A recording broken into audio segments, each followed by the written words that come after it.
সারাদিন কাজকর্মের পর বড়রা যদি বলে একটু ঘুরতে নিয়ে যাবো তো কতটাই আনন্দ হয়, তাই না? তো আমরা চলে এলাম ফাইনালি আলিপুর মিউজিয়াম। আর মাম্মাম দেখো কতটাই খুশি, কিরম দৌড়াচ্ছে দেখো। আর এটা হচ্ছে চরকা কাটা হতো এই ঘরটাতে, তো আমাদের সমস্ত বিদ্রোহীদের দিয়ে এখানে কাজ করানো হতো। আর এটা হচ্ছে অস্ত্র রাখার মানে রুম।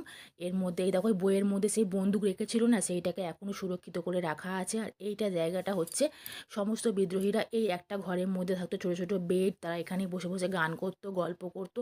তো ফাইনালি দেখো আমরা খেতে চলে এলাম। আমরা খেয়েছিলাম পিৎজা আর আইসক্রিম। তো পিৎজাটা গরম করতে দিয়েছিল বলে এখনও দেয়নি। তো আমার পুরো ভিডিওটা আমার চ্যানেলে গিয়ে তোমরা সার্চ করবে, পেয়ে যাবে। তো দেখো মাম্মাম এখানে ভিডিও শ্যুট করছে। আর এই যে এটা হচ্ছে লাইব্রেরি। আর তোমাদের দাদা ভাইরা দেখো হাঁটতে হাঁটতে পা ব্যথা করেছে বলে বসে পড়েছে। আর এইটা দেখো জায়গাটা খুব সুন্দর, তো ওই জন্য এখানে একটু ভিডিও করে নিয়ে। উপরে দেখো কফি শপ ওটা।